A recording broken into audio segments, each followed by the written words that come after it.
Bueno, bienvenidos, bienvenidas a todos y todas a la segunda charla que se organizó desde el Colegio de Arquitectos del Distrito 1 de la provincia de Santa Fe.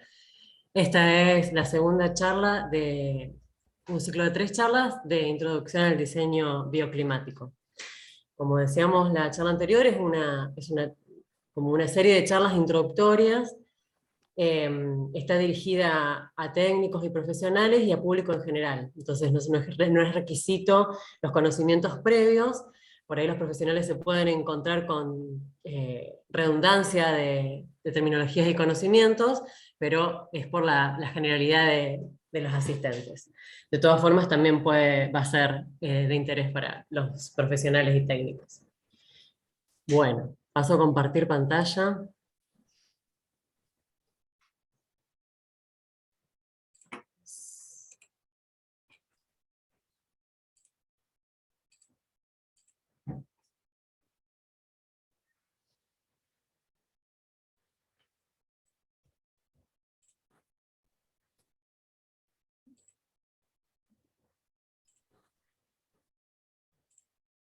No me estoy acordando cómo era para ver. Abajo, Acá. Mariu. Abajo te aparece. Ahí está, ya lo encontré. Listo. Bien. Bueno, como habíamos visto en el encuentro anterior, estuvimos hablando de arquitectura bioclimática, estuvimos viendo los principios generales y hicimos como una breve introducción en el final a lo que serían las técnicas de construcción con tierra propiamente dichas. Y lo que decidimos para este encuentro es empezar por hacer una recorrida en el tiempo y media rapidita con los antecedentes que encontramos hoy en día en pie más significativos. Entonces estamos por viajar un poquito en el tiempo y alrededor del mundo. En este caso, lo que elegimos mostrar es la ciudad de Shibam, en el valle de Adramut, en Yemen, que es una ciudad que data del siglo III después de Cristo. Son edificios que están construidos en tierra cruda estabilizada en su totalidad. Tienen la característica por el sitio en el que se encuentran de tener grandes desarrollos en altura y trabajar con la proximidad de los volúmenes para generar espacios de sombra y corrientes de aire entre medio. También podemos ver la característica de sus envolventes, en donde las superficies que están expuestas al sol directo, que son las de arriba, están pintadas de blanco y las aberturas están con pequeños orificios para permitir la entrada de aire, pero reducir también esa exposición al calor. ¿Seguimos? Es importante, me parece también aclarar que, por ejemplo, en estas construcciones no tienen estructura independiente en su mayoría, sino que la misma tierra estabilizada la utilizan como estructura, y que son más de 10 pisos, porque muchas veces uno tiene la idea de que podemos construir 1 o 2 pisos, no. En este caso, que es una ciudad que tiene ya varios años, podemos observar como hay más de 10 pisos construidos simplemente con tierra. Sí. Bueno, esta es la ciudad de Arqam, en Irán, que está construida con anterioridad al año 500 a.C., y la característica que queríamos mostrar es también como esta ciudad, la imagen de la derecha es una imagen posterior a un terremoto en donde sufrió grandes daños la ciudad, y sobre todo la parte el sector de ceremonias y la parte más social importante de la comunidad, y que fue reconstruida. La imagen de la izquierda se puede ver como se fue haciendo la reconstrucción, y esa reconstrucción se hizo con el material que había quedado del derrumbamiento de los edificios. Entonces también es entender que es otra de las propiedades o de las características por las cuales nosotros elegimos este material para construir esa versatilidad que tiene de poder reutilizarse.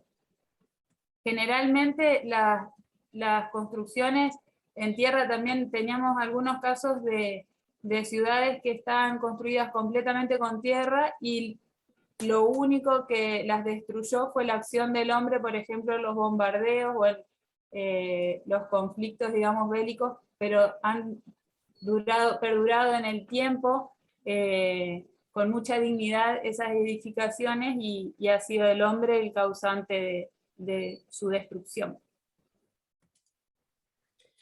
Bueno, en lo que es Argentina también encontramos muchos casos de construcciones que tienen mucho tiempo de estar erigidas y que están en excelentes condiciones y que todavía son utilizadas, ¿no? Por un lado está la iglesia de Nuestra Señora de Andayaco. Estos son ejemplos de lo mucho que hay en La Falda, que es de alrededor de 1800, y acá en la ciudad de Santa Fe tenemos el convento de San Francisco de mediados del siglo XVII. Estas construcciones en general fueron hechas por los jesuitas y están construidas en adobes en algunas y otras en tapia.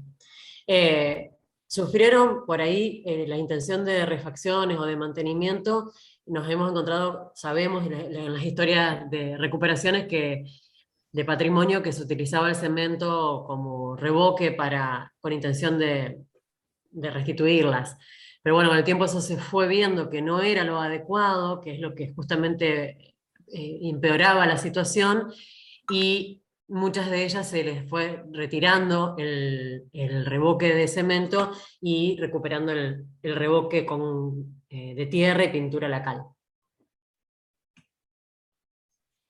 Bueno, en este caso ya pasamos a algo temporalmente más contemporáneo. Es un programa integral, es de 2004, un programa integral de promoción de hábitat sustentable para las zonas rurales en la provincia de Chubut. Es un plan de viviendas súper interesante porque se construyeron viviendas con tecnologías de adobe, con tecnologías de BTC y con varias de las premisas que nosotros planteamos de lo que es el diseño bioclimático y energías renovables.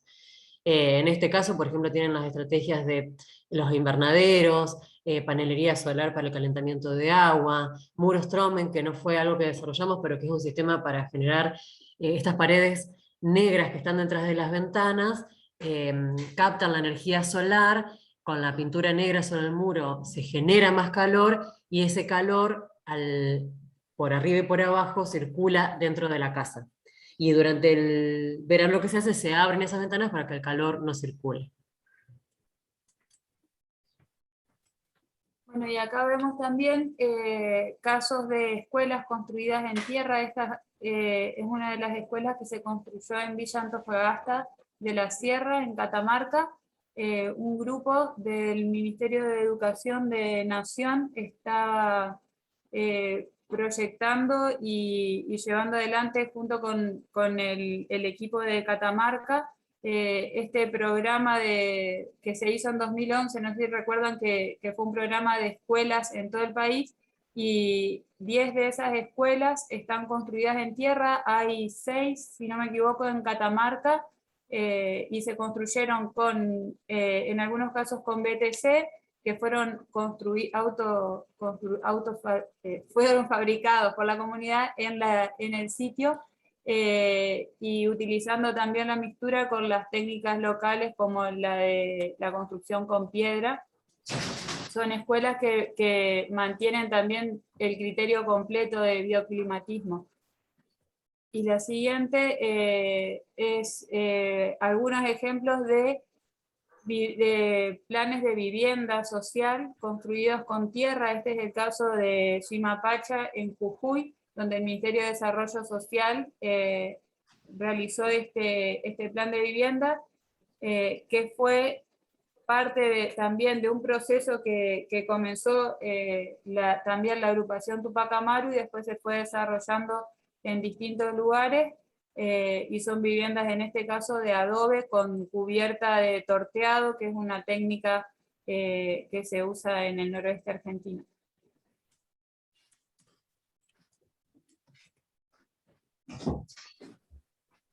Bueno, ahora les vamos a comentar un poco cuáles son los beneficios, algunos de los beneficios que tiene la construcción con tierra.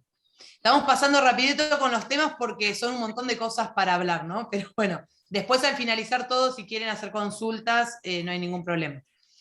Bueno, los beneficios de la construcción con tierra, algunos de ellos son que almacena el calor, regula la humedad relativa del ambiente, como le explicábamos en la charla anterior, esta capacidad de absorber y desorber la humedad que tiene la tierra, y que la casa puede respirar, genera que la humedad relativa del ambiente sea constante, y no que tengamos picos de humedad donde potencie las temperaturas elevadas o las temperaturas más bajas. Absorbe la contaminación, no es tóxica, tanto al prepararlo como al vivir el espacio, ¿no? Ahí en la imagen se puede observar, esos dos nenes son mis sobrinos, que me ayudaron a hacer mi casa, y se embarraron completamente con la misma tierra que tengo hoy en día en mis paredes. Ofrece resistencia al fuego, es ignífuga.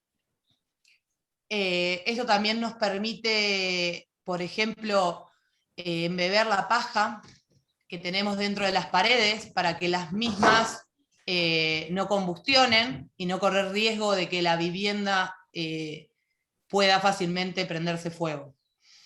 Tiene una buena aislación acústica, es un material disponible y abundante en casi todas las regiones. Es reutilizable, como mostraba, por ejemplo, Evangelina en las imágenes anteriores, como un terremoto destruyó gran parte de una ciudad y se pudo volver a reconstruir con el mismo material, material que al finalizar su ciclo de uso es biodegradable, con lo que les comentábamos la charla anterior, que la gran cantidad de residuos que generan las obras convencionales es altísima. El gran beneficio de la tierra, yo creo que también es de decir, a la hora de que la construcción, que su vida útil termina, vuelve a ser parte del entorno, y no es basura, ¿no?, para el entorno, no es un desecho.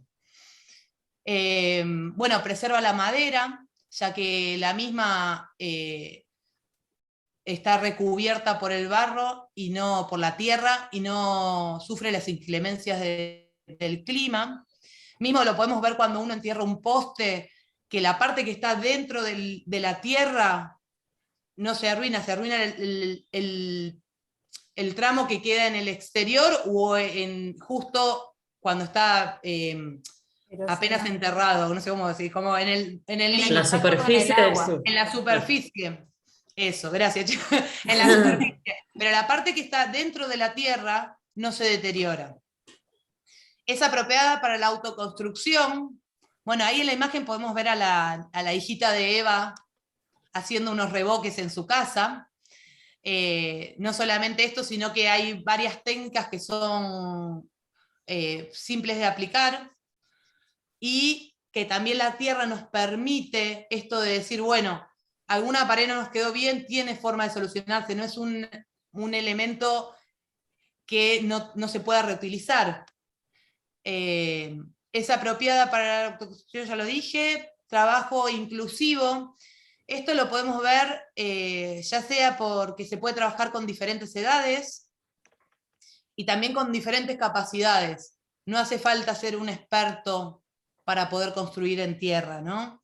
Y alguien con una silla de rueda también podría, gente mayor. Hemos trabajado con talleres con chicos con síndrome de Down, y es un material que invita y que se puede trabajar con diferentes capacidades totalmente. Disminuye los traslados. Nosotros decimos esto de disminuye los traslados porque nosotros hablamos de la construcción con tierra como un material del lugar, y no solo la tierra, sino que los demás elementos que uno utiliza en la construcción, lo que hacemos es buscar el recurso del lugar en donde estamos construyendo. Entonces la idea es no vamos a traer, para construir en Buenos Aires, no vamos a traer la tierra de Jujuy, ¿no? Sino que vamos a aprender a estabilizar esa tierra que tenemos en el lugar para poder utilizarla.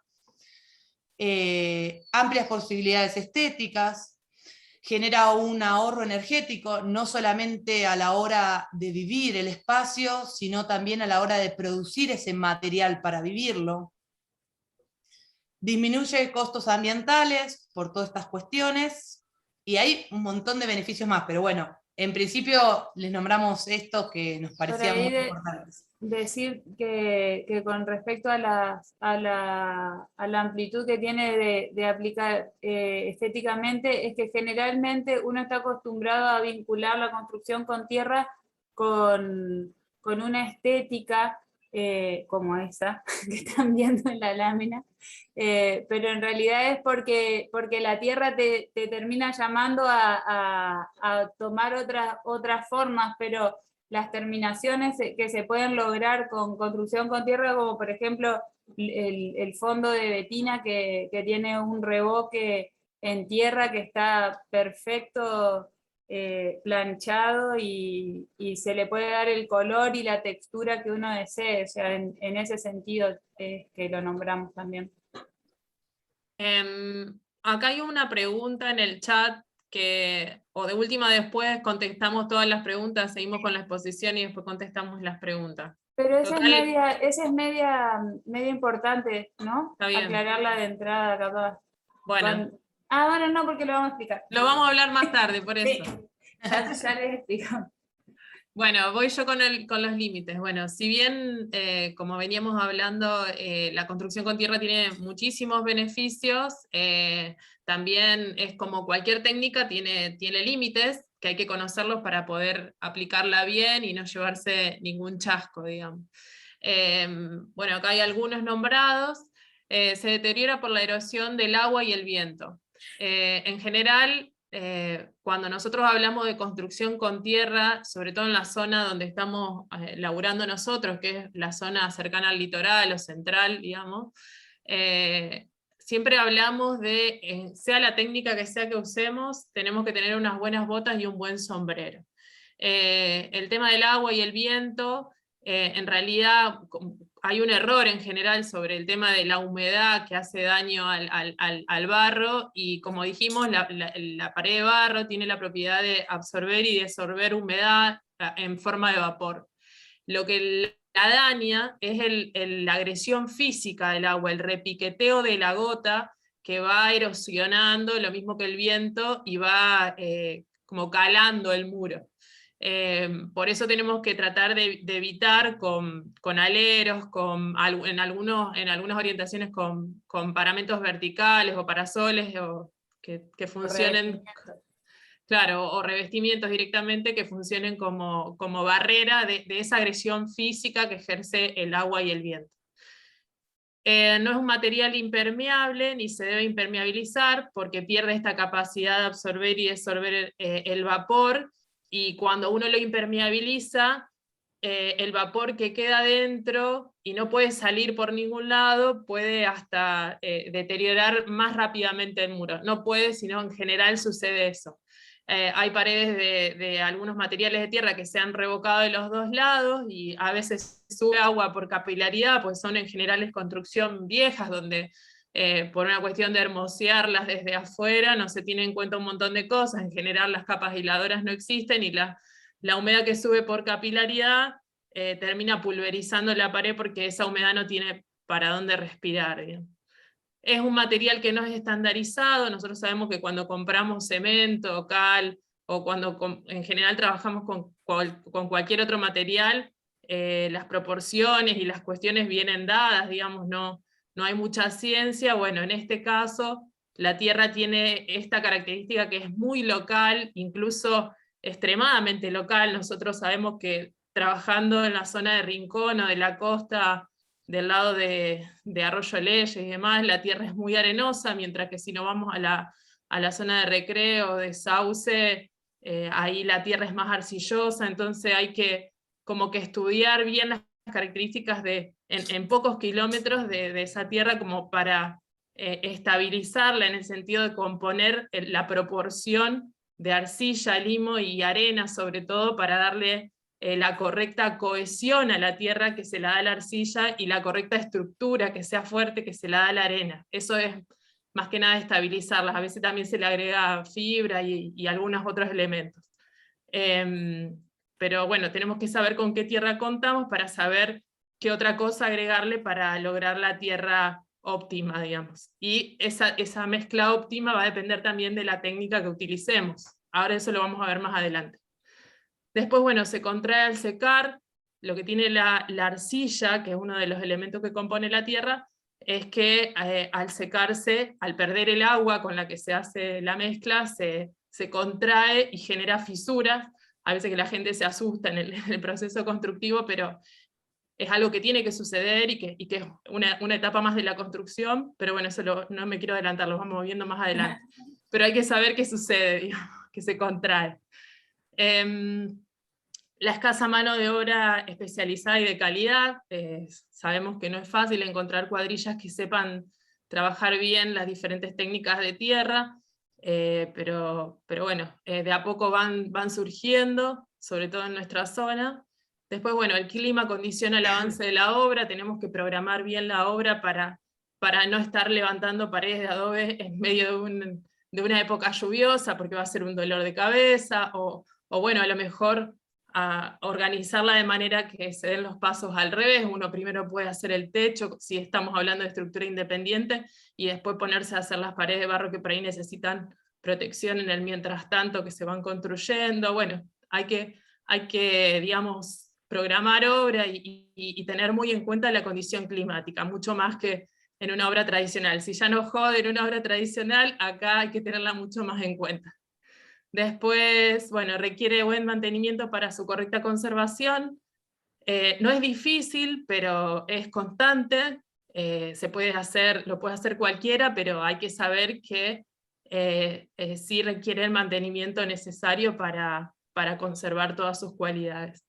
Esto de que este punto que no hay leyes nacionales ni provinciales en relación a este tipo de construcciones, que solo existen ordenanzas municipales, es un tema que vamos a trabajar de lleno en la última charla, pero a diferencia de otros materiales que tienen sus reglamentos IRSOC y sistemas a nivel nacional, incluso pagados por las mismas empresas que los fabrican, la tierra, al ser un elemento tan tradicional que en muchos casos va en contra de la lógica del mercado, no tiene esos elementos que den seguridad, y bueno, eso después lo vamos a ver más de lleno en la última, pero complica un montón de cosas, desde los créditos, desde las aprobaciones de los planos, desde saber bien qué receta seguir, que no tiene la misma receta una construcción con tierra en el norte del país que en el sur, o que en la zona litoraleña, etc. Y bueno, al no haber nada nacional, que bueno, se está haciendo, digamos, sepan que hay un trabajo que está desarrollándose fuertemente desde la Red Pro Tierra en ese sentido, pero todavía no está acabado, está recién con mucho impulso, pero en sus pasos iniciales. Quien reglamenta al no existir nada a nivel nacional son los ámbitos municipales, que son desde donde surgen todos los reglamentos de edificación. Entonces, bueno, nos vamos a encontrar con que para llevar una obra adelante vamos a depender mucho de quién está del otro lado del mostrador, si tiene buena onda, si no tiene buena onda, si tiene prejuicios o no tiene prejuicios. Bueno, si eso es algo que la tierra es un material para construir. Claro, o si lo considera como un material de una vivienda precaria, etc. Bueno, Bien. vamos a... vamos. Sí, se dice, vos seguís, perdón, sí. Perdón, me equivoqué. Bueno, ahora vamos a ver, esto tiene que ver con la pregunta que apareció en el chat, cómo es la composición de la tierra como usada como material de construcción. En general, cuando hablamos de la tierra así genéricamente, hablamos de una mezcla de elementos que están presentes en la tierra, que es la arcilla, el limo y la arena. Y a veces suele contener grava y piedras. Para que entiendan un poco más, entre esos elementos, bueno, acá abajo lo dice, la arcilla es el elemento más finito de la tierra, y tiene una estructura más laminar, o sea, es una cosa más plana si uno la ve en detalle, bien, no a ojo humano, sino, claro, a nivel microscópico. Tiene una estructura más como de capa que va envolviendo, por eso es la que le da cohesión, y el resto de los componentes de la tierra tiene estructura más granular. El limo es el grano más chiquito, ahí están más o menos los diámetros, después viene la arena y después viene la grava y la piedra. Y la arcilla lo que hace es envolver todo eso. Por eso es lo que decimos que le da cohesión. Hay un horizonte de la Tierra que es la capa fértil, que tiene materia orgánica. En general tratamos de no usarlo, hay algunas técnicas que sí lo usan, pero la mayoría de las técnicas se manejan con este otro horizonte más abajo del resto de tierra, digamos, más no orgánica, digamos. Seguimos. Bueno, acá está lo que les explicaba. La arena es el grano más grande, el limo es el que aparece en gris, que es tiene también estructura granular y es más chiquito. Esto es lo que le da la estructura a la tierra, la fortaleza, la capacidad de resistir a la compresión sobre todo. Y después la arcilla es la que funciona cuando se moja, que ahí actúa y tiene esa capacidad cohesiva de juntar todo el resto de los elementos.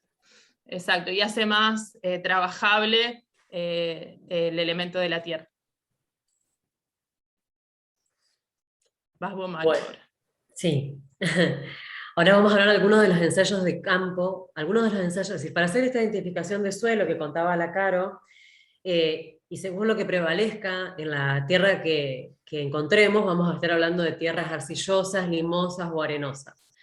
Hay formas de identificar los suelos, hay formas de identificarlos con ensayos de campo y otros con ensayos de laboratorio, que son más específicos. Vamos a mostrar algunos de los ensayos de campo, que son los iniciales, que son los que nos sirven a nosotros cuando vamos a terreno y nos llevamos nuestras bolsitas de tierra y frascos para hacer las pruebas. Esto es la prueba de sedimentación. Se coloca un cuarto de tierra dentro del frasco y se lo llena con 3/4 de agua, hasta 3/4 de agua.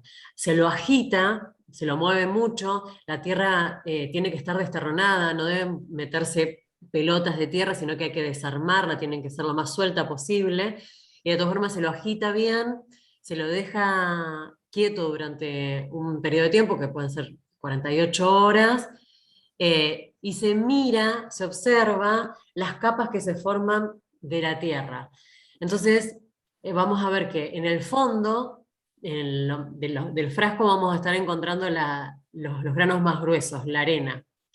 Después se arma una capa que es la de limo, que generalmente suele ser muy finita, y después viene la arcilla. Entonces acá, en estas muestras, tenemos presencia de una tierra que prevalece la arcilla, que es el frasco rojo, de hecho queda mucha materia orgánica y arcilla flotando en el agua, y el otro es más una tierra arenosa. Tenemos mucho más presencia de arena en proporción y una poca cantidad de limo y de arcilla. Y se ve, sobre todo también que el agua se vea tan limpia también es otro indicio de que es un suelo arenoso. El material orgánico, vuelve un toque sí. nomás. El material orgánico que en general está presente en toda la tierra queda flotando en general arriba, así que bueno, eso también se puede identificar.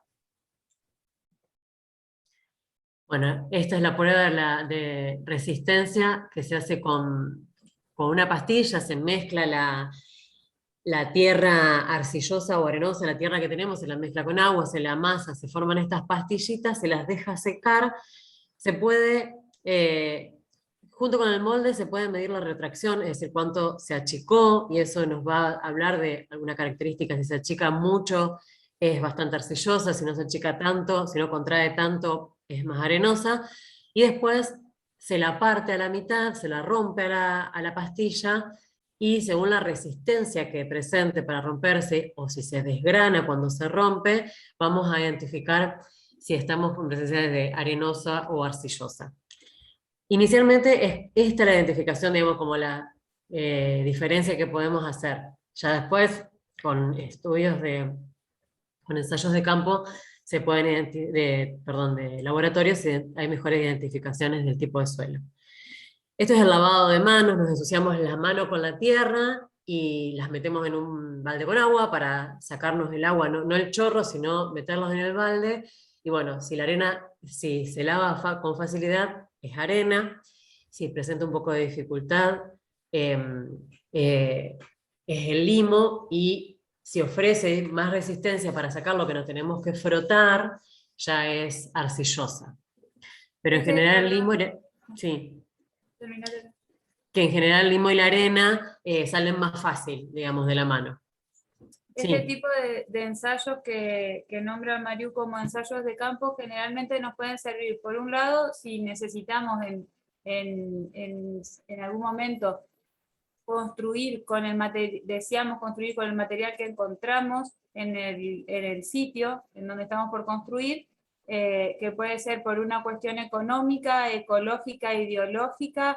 Hay muchas aristas que te llevan a tomar las decisiones, o si queremos reconocer, si estamos como nosotras, por ejemplo, trabajamos de esto, nosotras tratamos de generar por lo menos como base este tipo de ensayos para tener sondeadas las zonas de extracción de la materia prima para las obras. Entonces ya sabemos de alguna manera con qué material nos vamos a encontrar si hacemos la extracción, si solicitamos a una cantera, por ejemplo, que nos traigan tierra para una obra.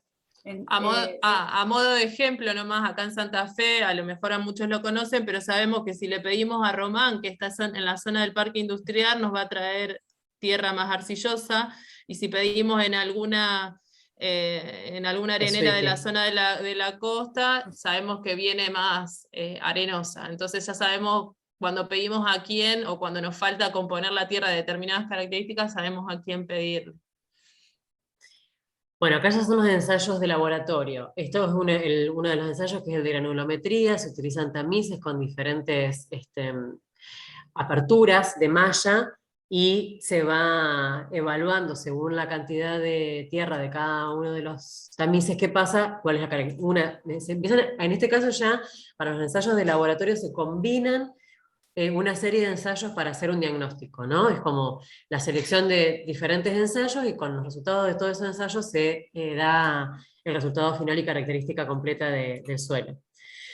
También se hacen ensayos de erosión de agua, se elaboran bloques, que son probetas, se los expone durante una cantidad de tiempo a chorros de agua, se mide las profundidades de las erosiones que sufrieron las diferentes probetas. Estos son los ensayos de compresión, son los mismos ensayos que se les hacen a las probetas de hormigón. En este caso se elaboran las probetas de tierra según el objetivo que tenga, las dosificaciones que vamos a estar haciendo de la probeta, y se los comprime y se mide la resistencia que tienen a la compresión.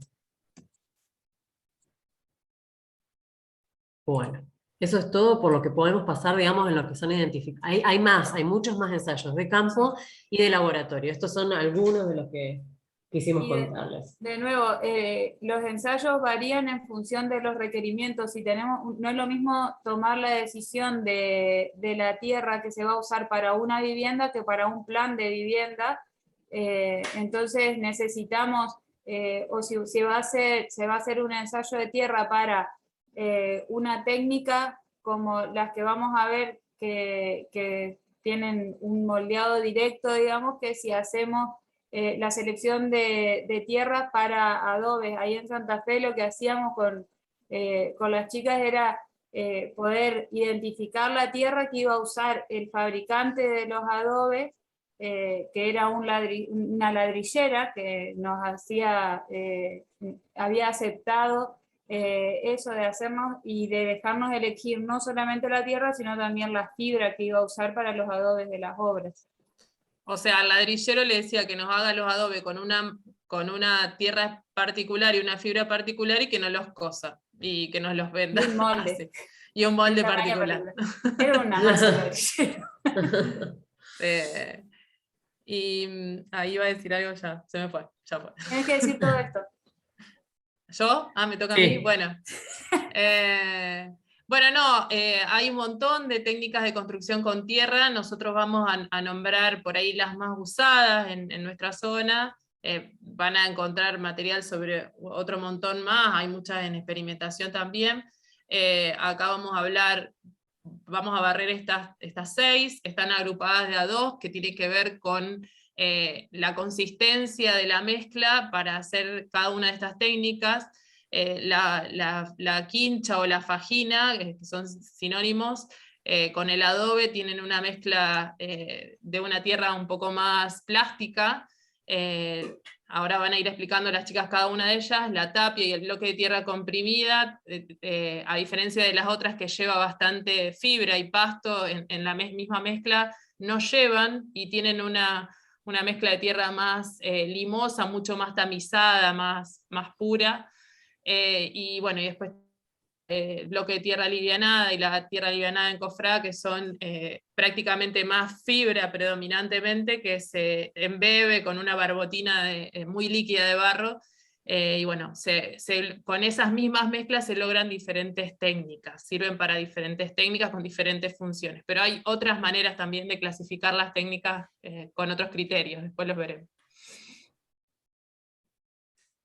¿Voy yo? ¿Sigo yo? La Eva. Arranca. Bueno, esta técnica es la fajina o quincha, es una técnica bastante común en nuestra zona, es parienta del enchorizado, el palo a pique, unas cuantas tipos de resoluciones de la ruralidad. En este caso estamos viendo los elementos que componen a este sistema. Se trata de una estructura de madera que puede estar entablillada, como se ve en la imagen ahí, o puede tener cañas, alambre o algún material que le genere un entramado. Se llaman también, están bastante emparentadas con el sistema de entramado ligero, que es el sistema maderero que capaz muchos conocen, con la diferencia de que acá lo que hacemos es generarle un entramado de madera que tiene una separación determinada para poder rellenar el interior, el alma, digamos, de ese muro, y lleva un relleno que es un pastón que se prepara con una barbotina, que es lo que ven en esa pelopincho. Es un preparado de la tierra ya analizada y estabilizada en el caso de necesitar un poco más de arcilla o un poco más de arena, y se deja fermentar un tiempo para después remojar la paja, que era ese rollo, por ejemplo, es un rollo de paja de arroz. Volvió un toque, Mario. En esa obra lo que usamos para cubrir todas las paredes, el relleno y en revoques, fue un solo rollo de paja, que para que se den una idea también, para llevarlo a números, costaba 1.500 pesos ese rollo, y sirvió para rellenar y recubrir todas las paredes.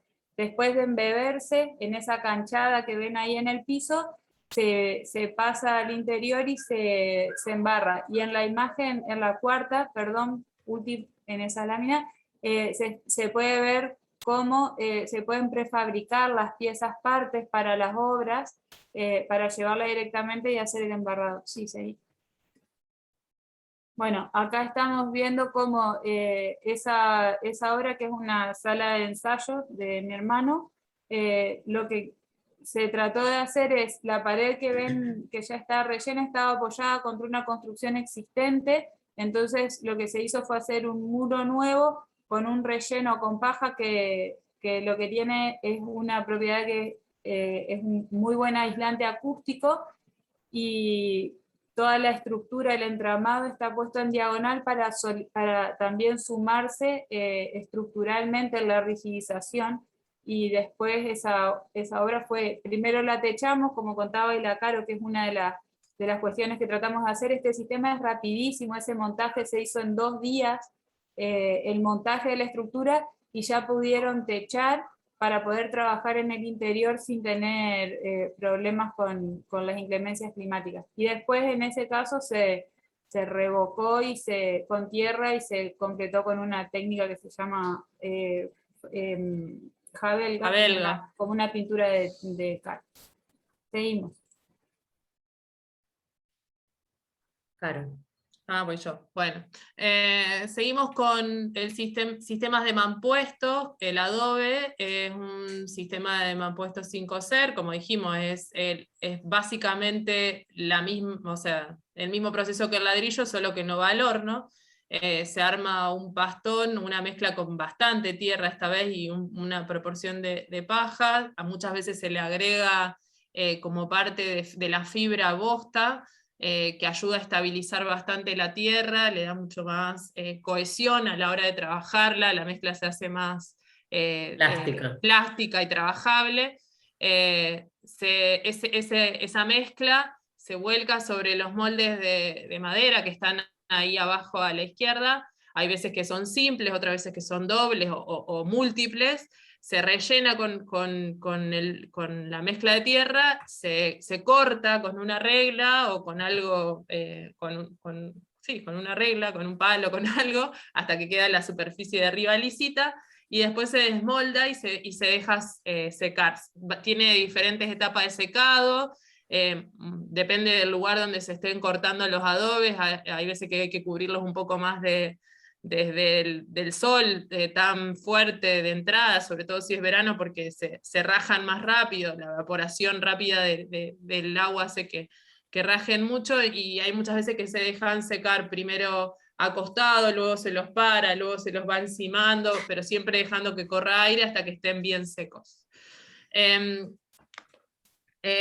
Cómo se los trabaja cuando se hace la mampostería, o sea, lo anterior era cómo se fabrica el elemento constructivo y ahora es cómo se hace la mampostería de adobe.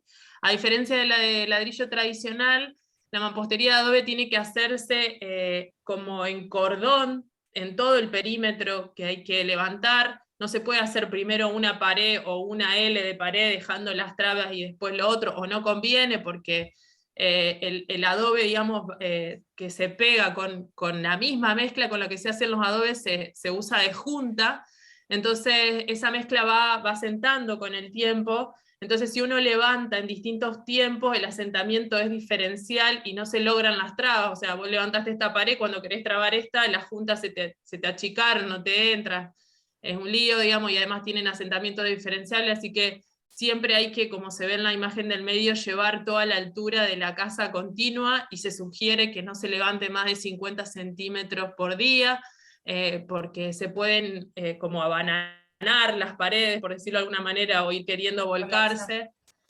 Claro, la idea es que se vaya secando y ir dándole tiempo al material para que vaya asentándose y secando a la medida que lo vamos levantando. Esta vivienda que está acá a la derecha es la misma que se ve en la foto del medio. Ahí es una vivienda donde el adobe, la mampostería de adobe es portante. Se banca un techo verde, que para que ustedes se den una idea, tiene la misma sobrecarga que una losa, digamos.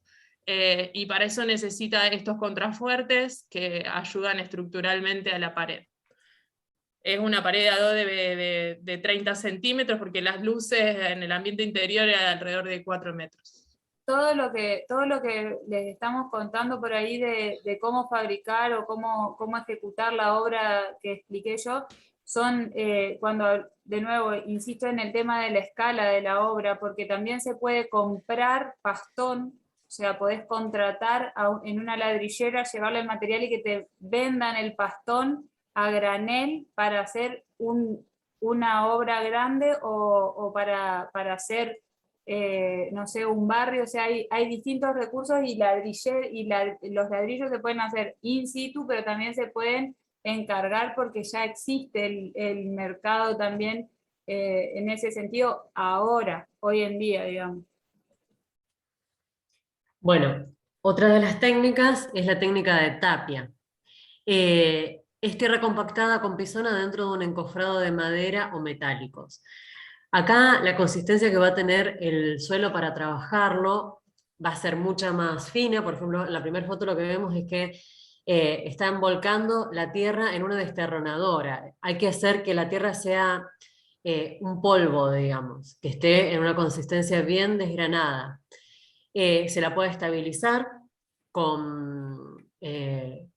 primero con otros suelos para nivelar la cantidad de granulometría de aceite, de aceite, Arena. agua y sal, de arena, arcilla y limos que necesitamos, y podemos estabilizarlas con cal y cemento, si fuese necesario, con una proporción muy baja, no superior al 10%.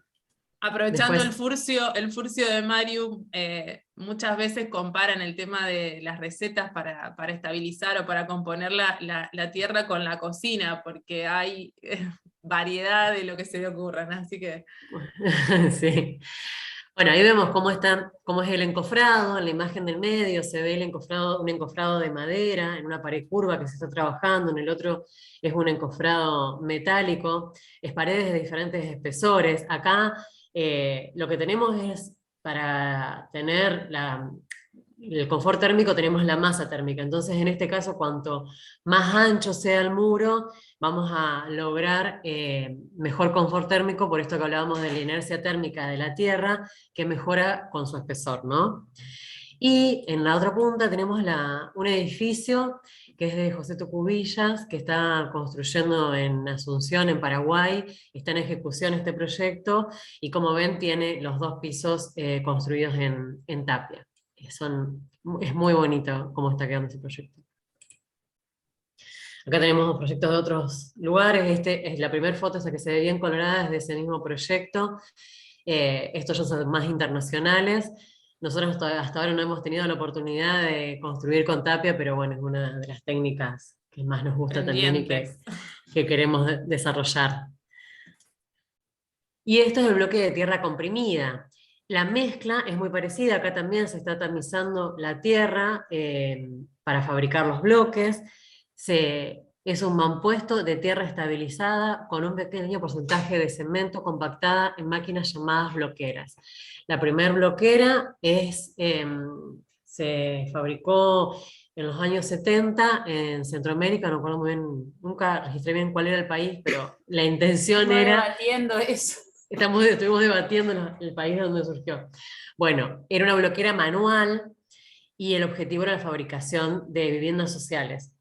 Al día de hoy se fue desarrollando muchísimo. Esta bloquera que están utilizando acá es una bloquera hidráulica, es decir, ya se garantiza la compactación. Lo importante de la bloquera y de estos bloques de tierra comprimida es que dentro de la bloquera se vierte la mezcla, que está prácticamente seca, lleva muy poquita cantidad de agua, es la necesaria como para activar el cemento básicamente y la arcilla. Se compacta con la tapa de la bloquera compacta el bloque, lo que le da después la resistencia a la compresión a ese mismo bloque, y se dejan secar los bloques al aire, protegidos de la lluvia y del sol. Estos bloques que están acá los desarrolló Roberto Matone, que era un italiano, y lo que buscó con este diseño de bloques, el bloque original es un prisma perfecto. Este acá tiene un sistema de trabas que lo que busca es optimizar la ejecución para el plomo y el nivel. Acá estamos viendo unas chicas de Arroyo Leyes que están construyendo un saloncito de costura que se hizo en Arroyo Leyes. Los muchachos que eran de acá de un barrio de Santa Fe, hicieron los bloques y ellas levantaron las paredes. Y como ven, las herramientas importantes es el nivel de mano. Es tan preciso el mampuesto, la junta es mínima y es una barbotina lo que se utiliza para pegarlo, se vuelca, ahí se vuelca con un jarrito porque tiene una consistencia muy cremosa, entonces se vuelca sobre los bloques y se van colocando los bloques uno encima de otro, encastran. Acá se ve que tienen, es lo que se le decimos los tetones, la parte de arriba del bloque, y debajo tiene agujeros que tienen las mismas dimensiones, entonces encastra como un rasti. Y en el sistema vertical tiene estas puntas que también ayudan a controlar el plomo.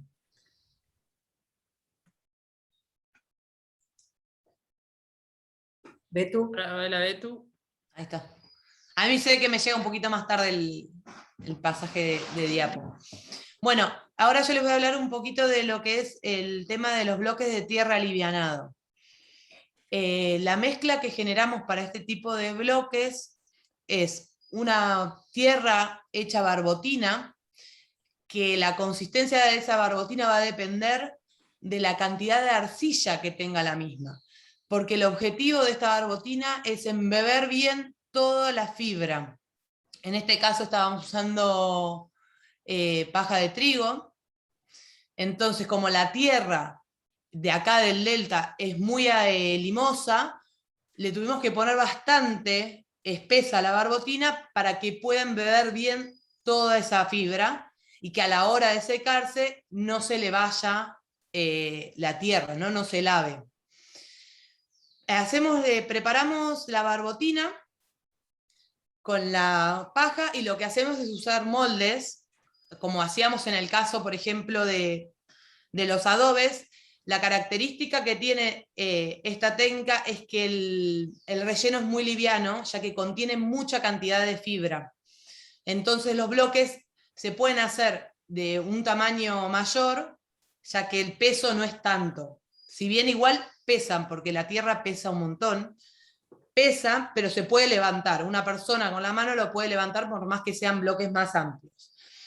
Ahí se ve, Betu, la herramienta que se usa para las barbotinas. Sí, la barbotina la podemos generar de varias maneras. Nosotros en obra, para agilizar los tiempos, utilizamos la mezcladora, que es una mezcladora que se usa en obra convencional para mezclar pintura, cementos, para mezclar varias cosas. Nosotros la utilizamos para mezclar la tierra con el agua, porque en esta técnica lo que buscamos es que quede todo líquido, que no nos queden terrones en el medio, para que no genere peso ni genere desprendimientos después, ¿no? Esa contracción que hablábamos antes de la tierra, si hay terrones muy grandes, contrae y puede generar fisuras. Una vez que tenemos los moldes, los llenamos apisonándonos, y en este caso se le agregaron unos tubos, que la charla anterior yo comenté algo, que son justamente porque los bloques, al ser grandes, tardan bastante en secar, y más estando en un clima húmedo como es acá en el delta, tardan aún más. Entonces, para que el secado sea más rápido, se le colocaron esos tubos, generándoles agujeros en el medio. También, si ven, los bloques tienen en sus extremos unas trabas, que esas trabas nos sirven a la hora de colocarlos, ya que este tipo de bloques no son autoportantes, necesitan una estructura independiente o una estructura de bastidores como se puede observar en este caso. Los bloques se colocan entre los agujeros que nos quedan, entre los vanos que nos quedan en el bastidor, y se encastran con esas salientes que tenemos en los extremos. Hay varias formas de encastrarlos. En este caso utilizamos esto por el tamaño que teníamos de bastidores y eso. Lo colocamos con la misma barbotina. La junta es una junta muy pequeña, que es la barbotina, y encastramos los bloques y así vamos generando el muro. Si se puede observar, en este caso, en la parte de la vivienda donde teníamos una doble altura, utilizamos los bloques, ya que es más fácil colocarlos y su ejecución al momento de armar la pared, que la técnica siguiente que le vamos a ver ahora, que es in situ. Bueno, la tierra alivianada encofrada es una que, bueno, nos quedó ahí arriba, es muchas veces nombrada como BTA, bloques de... no, nos quedó el bloque de tierra alivianada del otro.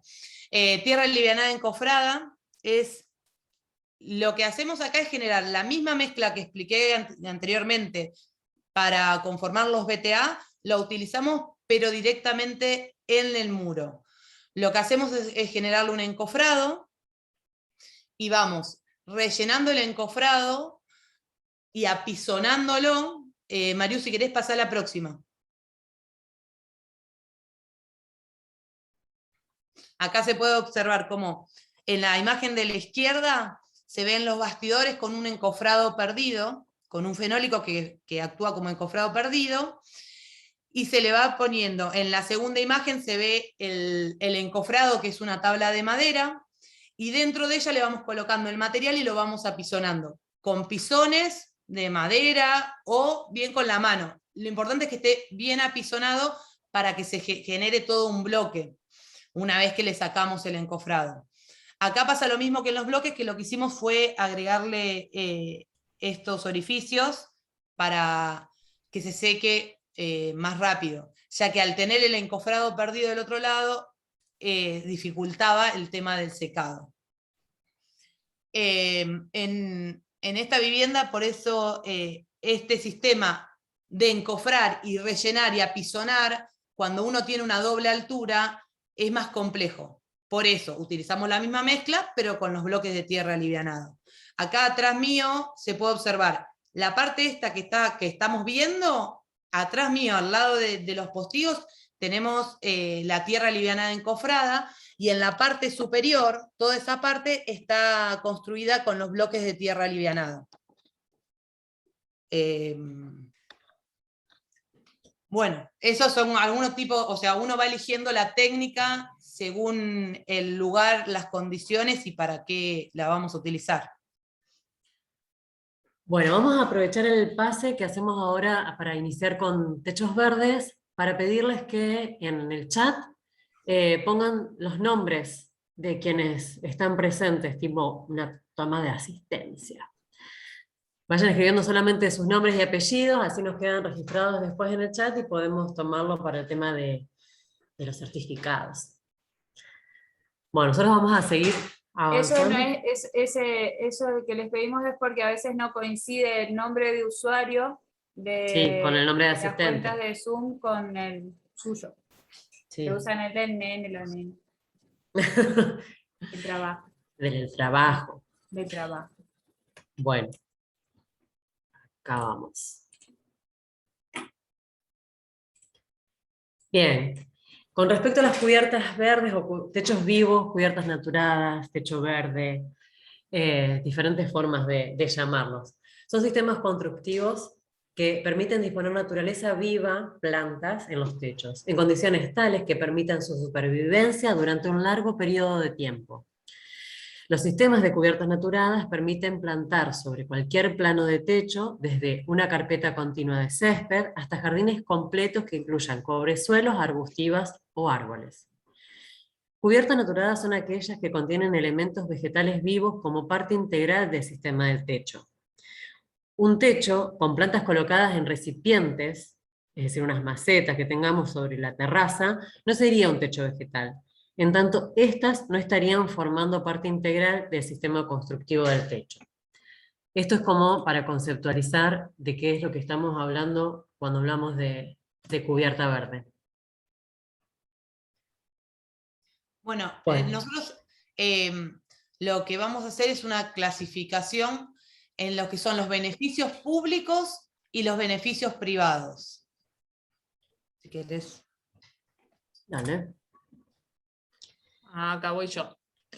Bueno, para ir barriendo rápidamente, uno de los grandes beneficios del techo verde es que funciona como un excelente retardador pluvial. ¿En qué sentido? Cuando empieza a llover, el techo chupa toda la humedad, y recién al tiempo la larga, o sea, hay un momento en donde el techo verde se satura de humedad, ya no puede recibir más, tiene, ya vamos a ver más adelante cómo están compuestas las capas, pero tiene una capa del techo es para drenar el excedente de agua, y lo va alargando, pero de manera muy gradual. lenta, claro, muy gradual.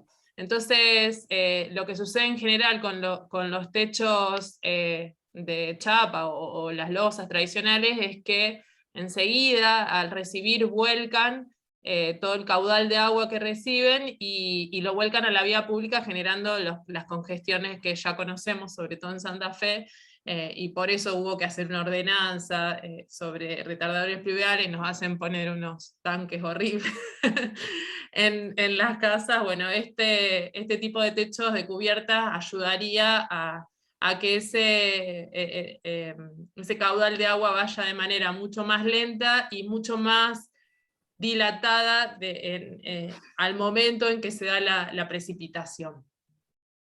Hay un gráfico ahí de las horas que va demorando y cómo lo va alargando, pero no vamos a andar porque nos vamos a demorar. No sé si alguno quiere explicar. Bueno. Otro de los beneficios públicos, digamos, del techo verde es el tema de que reduce la isla de calor urbano. Sabemos que las superficies en las ciudades que son como el cemento, las calles, en general, la mayoría de los edificios reflejan mucho el calor, no absorben nada y lo largan al ambiente. En cambio, la vegetación que encontramos en el techo verde reduce drásticamente ese calor que vuelve al ámbito público, digamos.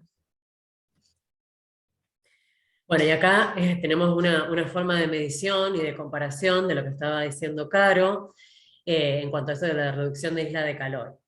Los dibujos que están con las mediciones, no sé si está a la izquierda, ya me pierdo de qué lado está, pero los que son gráficos miden una losa y una cubierta verde. La losa muestra las temperaturas que tienen en verano, en invierno, esta losa, ¿no?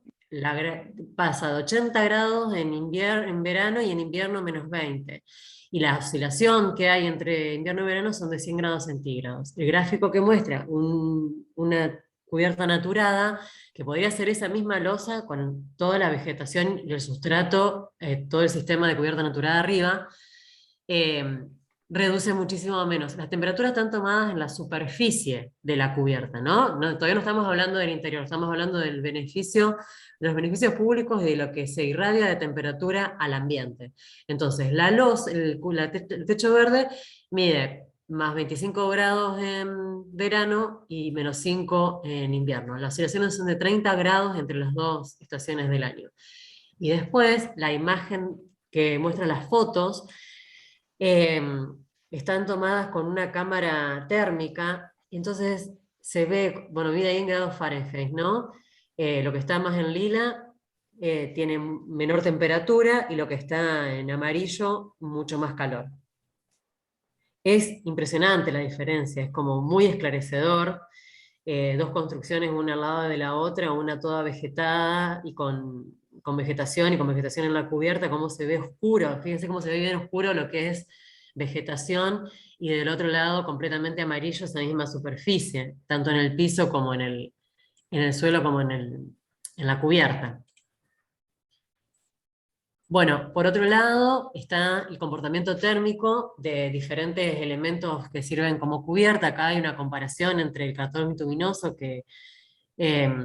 bueno, la chapa cartón que le decimos, el vertido de grava clara. Digamos, ahí tenemos imágenes como para darnos idea de cuáles son los sistemas que estamos planteando, pintura clara reflectiva y el techo verde. Y las temperaturas que alcanzan en las horas pico son completamente diferentes. El cartón bituminoso arde, está muchísimo más alta la temperatura de superficie y vamos disminuyendo hasta tener la menor temperatura en la cubierta verde y bueno, mucho menor la temperatura si esa cubierta se encuentra humedecida, si está mojada, ya sea por lluvia o por riego. Bueno, y dentro de los beneficios ambientales vemos también en el orden de lo público, como estas experiencias, como el parque de la High Line en Nueva York o esta intervención en el Palacio de Gustavo Capena en Burle En Brasil, Marx, de Burle en Marx. Brasil, De Burle Marx. generan una transformación en un ámbito donde no existía este tipo de ocupación. Por ejemplo, en el caso de Nueva York, vemos cómo estas intervenciones no solamente devuelven todas estas características que estamos diciendo a nivel bioclimático y a nivel se me fue la palabra. Ambiental.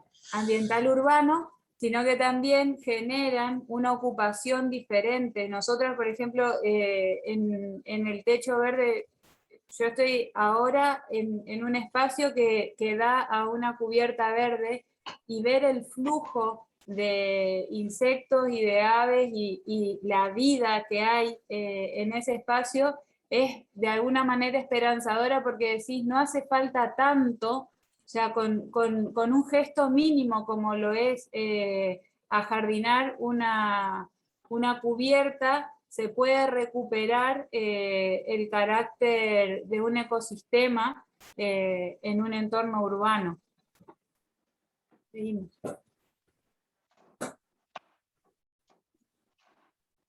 Bueno, y dentro de las características, ¿no?, de los beneficios que veíamos, está en el campo de lo privado, los beneficios como aislamiento térmico adicional. La cubierta verde regula la temperatura interior, tiene una protección de las capas que hacen a la impermeabilización del techo, porque nunca van a tener una exposición directa a la radiación solar, que es una de las que más las daña. Perdón, ¿seguí?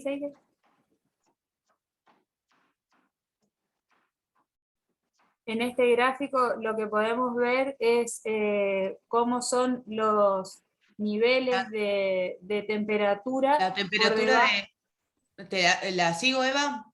Bueno, La temperatura, se ve que a mí me llega más tarde las diapositivas, cuando cambian, tarda un ratito en hablar por eso. La temperatura del aire exterior se puede observar en estos gráficos, que está marcado en rojo. La línea azul es bajo la vegetación, y bajo el sustrato es la línea más naranjita. Acá podemos ver que son un estudio que se hizo en Kassel, en Alemania, con un sustrato de 16 centímetros. Estos gráficos están tomados también del libro de Gernot Minke, y acá se puede observar tanto como en invierno y en verano. El gráfico de la izquierda es de verano y el gráfico de la derecha es en invierno, como las temperaturas del aire exterior oscilan mucho más que la temperatura debajo del sustrato. En invierno se puede observar como, por más que en el exterior, durante el transcurso del día, tiene una oscilación muy amplia, debajo del sustrato es casi constante esa temperatura. Entonces, esto de lo que venimos contando lo graficamos con estos gráficos donde está estudiado esto, no es que nosotros suponemos, sino que ya está estudiado cómo hace que la temperatura sea constante y que no se nos vaya a los picos de temperatura más elevados o más bajos. En los beneficios ambientales privados también podemos ver el tema del incremento de la vida útil de esos techos. Muchas veces podemos observar que en las ciudades se usan las losas pintadas o con las membranas, pero estos elementos tienen una vida útil. Por ejemplo, es algo conocido que la membrana que uno coloca en un techo tiene, hasta los mismos productores te lo dicen, tiene una vida útil de aproximadamente 10 años.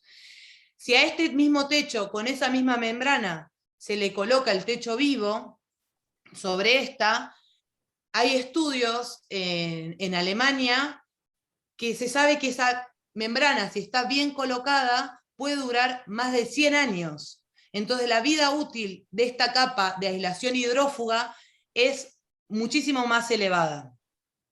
Obviamente, perdón, hay que hacer un cálculo al respecto sobre si se aguanta o no la losa, no arriba de cualquier losa con membrana se puede poner una cubierta jardinada, por las dudas. Estamos hablando de la cuestión de la membrana, pero no lo llevemos a esto, a que, bueno, por lo que dijeron, voy a poner arriba de mi losa, voy a ponerle techo vivo, porque pasa mucho esto, pero hay que tener en cuenta también el peso que genera ese techo vivo. Entonces hay que ver las cargas que le generan a esa losa para ver si soporta las cargas que va a tener.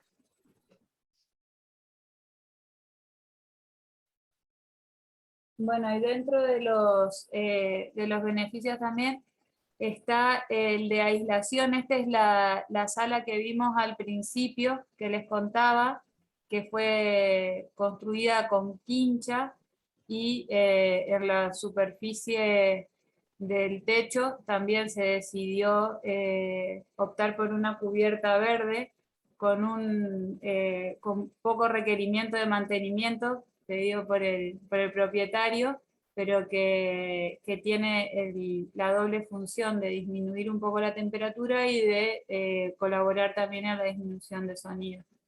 Tanto para que ingrese sonido como para que egrese. Bueno, otro de los beneficios es que aumentan los espacios utilizables y permite nuevos usos. Acá tenemos un ejemplo de las oportunidades que se nos presentaron en cuarentena. Yo vivo en plena ciudad, ¿no? No tengo ni en una planta alta, no tengo patio, no tengo oportunidad de tener césped, pero tenía una losa pequeña de un altillo que tiene 2,5 por 3 esa losa, hicimos los cálculos y nos dio para poder armarle un techo verde ahí. Entonces construimos nuestro techito verde allá arriba, allá alto, en el último piso de la casa, y estas son de las situaciones que se nos presentaron en cuarentena. No podíamos salir de casa y armamos la carpa ahí arriba y nos hicimos un picnic de noche para poder disfrutar de las estrellas y un poquito de la vegetación, y la verdad que fue muy lindo, muy lindo, muy divertido, muy aliviador. Se fue ganar un espacio que no lo teníamos. El Así que es muy... desenojódromo. El desenojódromo. Ahí se nos pasaban las chinches. Y bueno, y este es el techo verde de la casa de Eva, que ahí atrás tiene el estudio donde está ella, que también está En construcción. que está en construcción, en una planta alta, y ese estudio tiene la accesibilidad a un enorme y hermoso techo verde, que bueno, como ven, pueden subir hasta los perros. Es decir, si la escalera da, las mascotas pueden disfrutarla.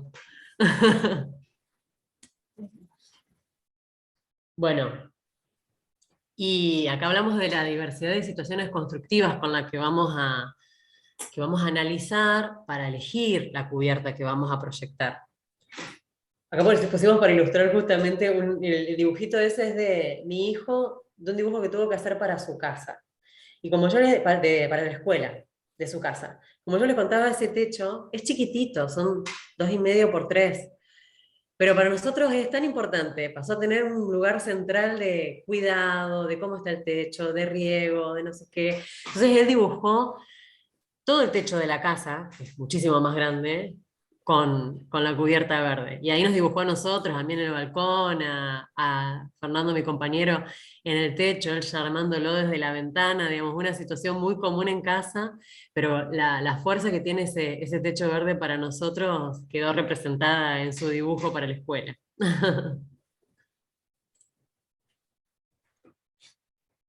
Bien, Bueno, de tu... dentro de las diferentes situaciones constructivas, también podemos ver que va a ser según su inclinación. Dependiendo dónde estemos ubicados, las cubiertas van a tener que tener distinto tipo de pendiente.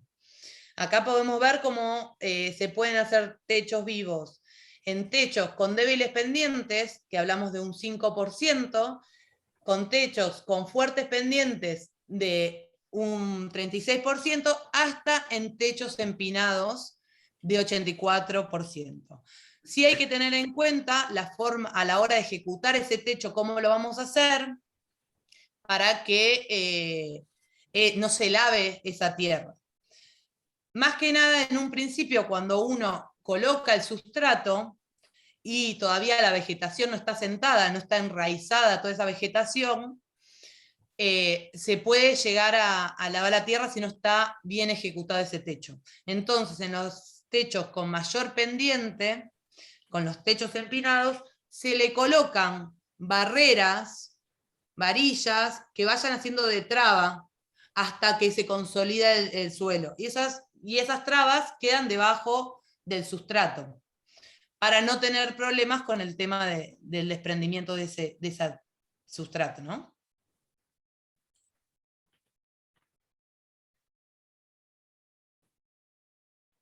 quién va.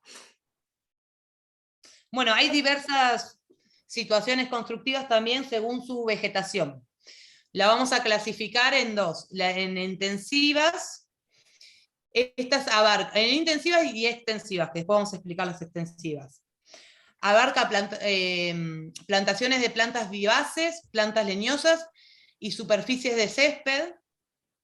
Estas cubiertas son con un sustrato con mucha cantidad de sustrato, donde hay que tener en cuenta la carga que genera dentro de ese sustrato, pero vamos a poder generar otro tipo de situaciones diferentes a las que venimos hablando. Por ejemplo, se pueden hacer plantaciones, se pueden hacer huertas, entonces vamos a generar otro tipo de espacios. Estas tipos de cubiertas intensivas no son posibles en techos inclinados, son utilizadas en techos planos, si bien tienen una pequeña pendiente para el escurrimiento del agua, se usa en los techos que llamamos planos.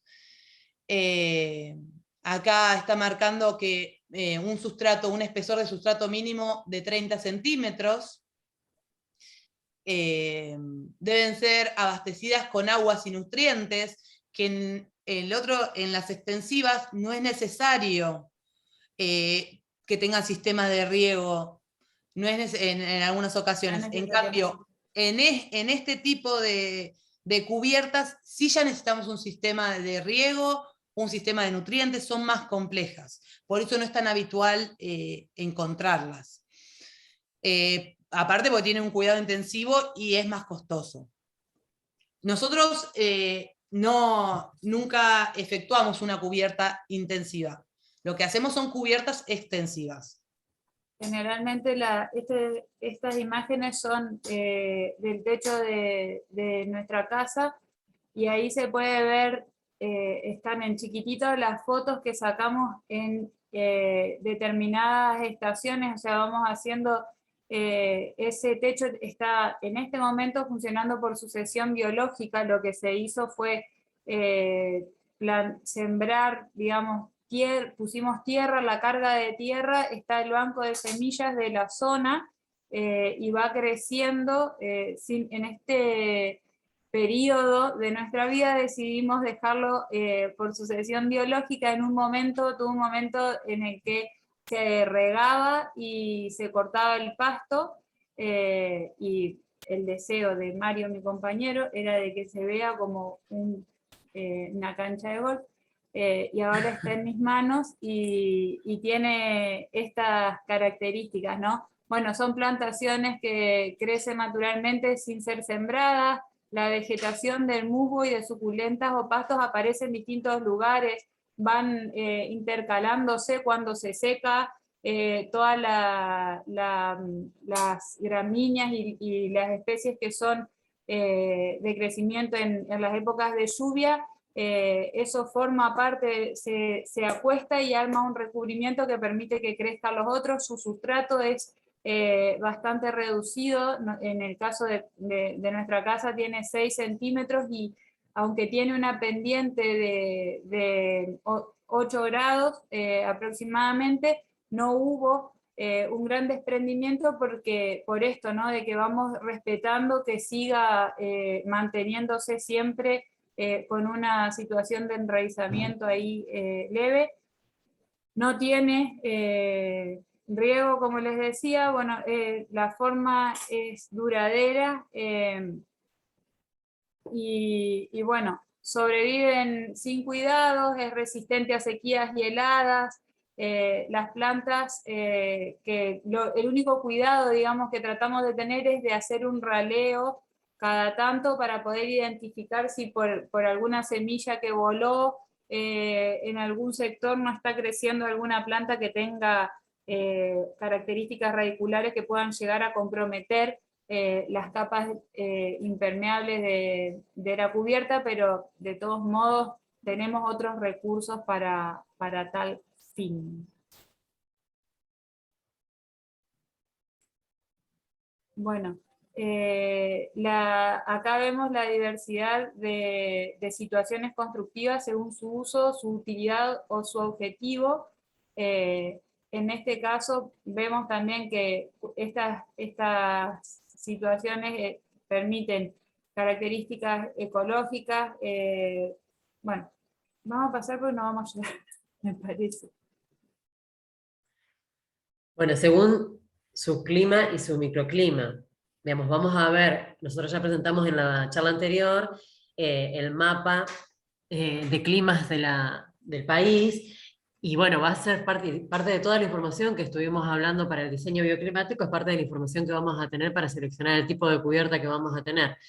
Acá, por ejemplo, tenemos una cubierta que está diseñada, es un proyecto de cabañas en Bariloche, y bueno, es requisito la pendiente más pronunciada que necesitamos por el tema de la nieve. Situación en Santa Fe, situación en Entre Ríos, sobre losa o sobre estructura de madera. Según las características tecnológicas del soporte, serán sobre losa de hormigón o sobre entablado de madera. Básicamente son los dos sistemas de soportes más desarrollados o más conocidos.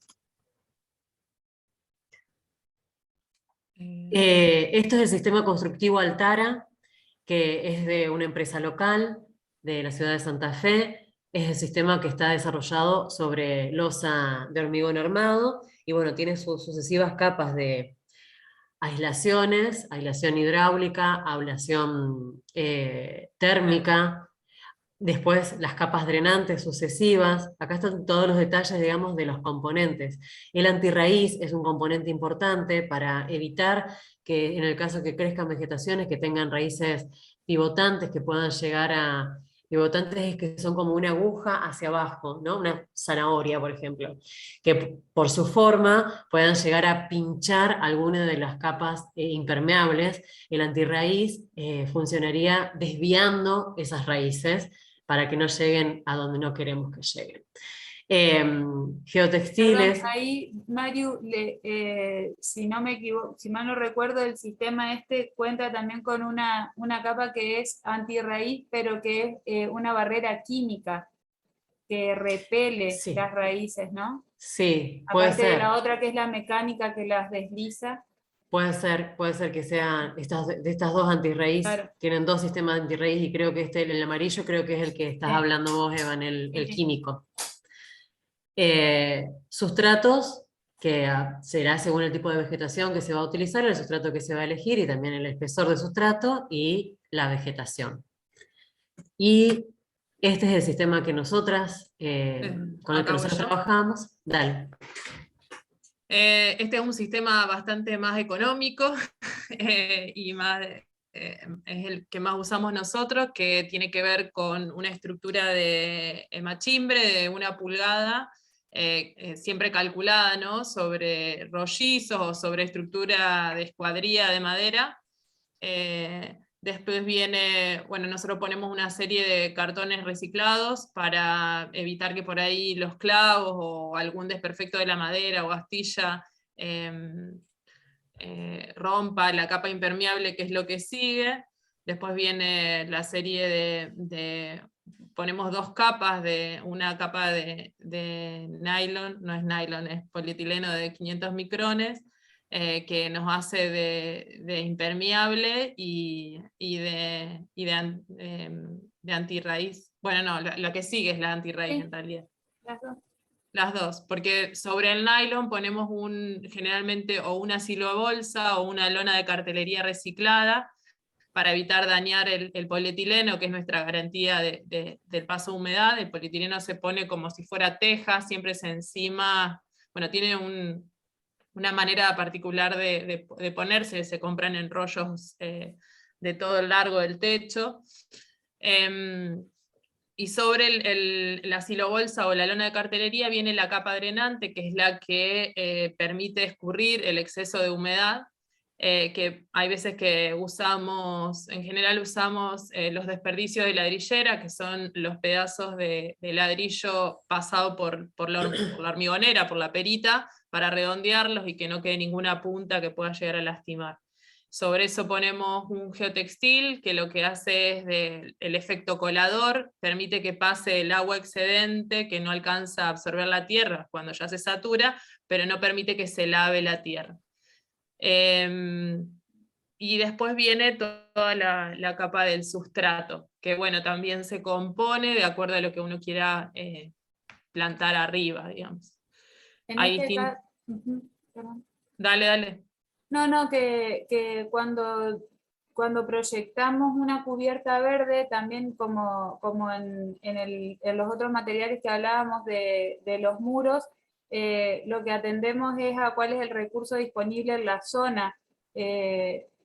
No nos casamos con ninguna resolución, sino que tratamos de hacer de nuevo un relevamiento, ver, por ejemplo, dentro de la capa drenante se puede utilizar leca, ladrillo partido, se puede usar canto rodado, se pueden usar materiales que vienen industrializados y que pesan muy poco, y lo que se evalúa es la disponibilidad, el requerimiento estructural. Por ejemplo, a veces si no tenemos, estamos muy jugados con la estructura, o con el presupuesto, lo que hacemos es reducir el peso, en ese lugar, o en el caso de mi casa, por ejemplo, lo que teníamos disponible acá era canto rodado y cualquier otro tipo de material para capa drenante era una complicación, entonces, pero sí teníamos un poco más de accesibilidad a buena madera para no pijotearle la estructura, entonces la decisión vino por ese lado. Y en el caso del resto de las capas de amortiguación y todo eso, lo que hacemos es también pensar en quién lo va a ejecutar, cómo se va a ejecutar, qué material hay disponible. Hay una cierta cantidad de cuidados que hay que tener a la hora de ejecutar.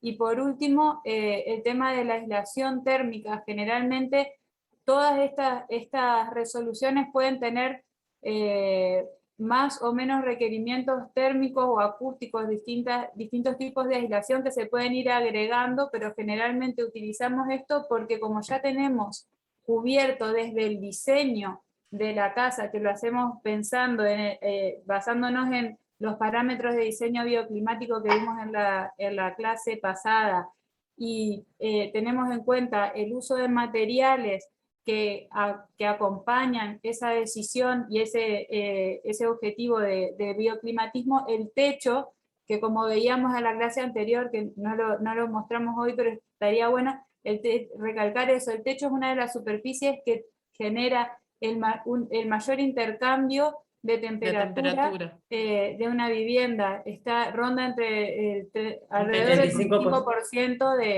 de la temperatura, del intercambio de temperatura del global de la casa, es por la cubierta, entonces, por eso. Por todo esto. Por todo eso. Bien. Bueno, y acá, con respecto a las resoluciones constructivas y de todo lo que estuvimos hablando, es como un resumen que les hacemos, para ir pensando cada una de las partes del techo. Con respecto a la vegetación, de todo vamos a hablar de las variables y las posibilidades. En cuanto a las variables de vegetación, podemos conseguirla por implantación, por semilla, por esquejes, por panes de césped, por plantas individuales o simplemente por colonización. De todas formas, siempre es recomendable no dejar librado solamente a la colonización, sino la colonización y eso tampoco solamente las semillas, es decir, semillas, colonización y la colocación de champas, de panes, de sacar, nosotros lo que hacemos es cortamos panes de césped del terreno que estamos construyendo, que ya sabemos que esa vegetación funciona bien en esa situación climática.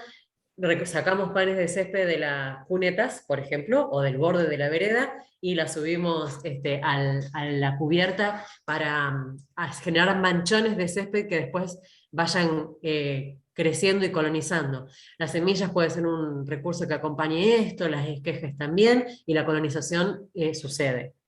Una cosa Las agrego ahí. En general, cuando sacamos los panes que subimos al techo y lo vamos como mechando, en general no cubrimos todo, sino que dejamos que después vaya completándose, hacemos no lo sacamos todo junto, digamos, hacemos una traza, sacamos una línea así, dejamos una línea no, otra así, para que después se recomponga rápidamente. Y cuando lo subimos con una capa...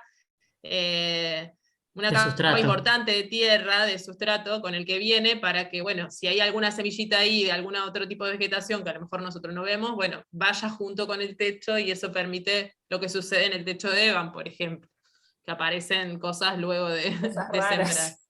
Las que no se veían que estaban. Y bueno, las posibilidades son sedum, gramíneas, nativas, cubresuelos, arbustos, árboles y césped. Los espesores van a variar, como les decíamos, puede ser de 5 a 10 centímetros, de 10 a 15 o hasta un metro en el caso en que estemos ya con cuestiones arbustivas y árboles. Las posibilidades vamos a ver que sea o predominantemente el sustrato, ¿no? Predominantemente orgánico, predominantemente mineral o específico según la vegetación. La disponibilidad de agua que podamos tener en el techo puede ser solamente agua de lluvia, riego por goteo superficial, por goteo subterráneo, por aspersión o por manguera, subir a regar el techo como quien riega el patio.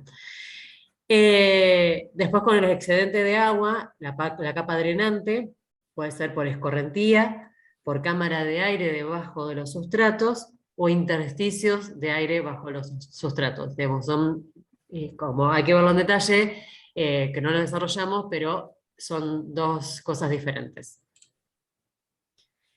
La impermeabilización puede ser antirraíz, incluida en la impermeabilización o no incluida en la impermeabilización.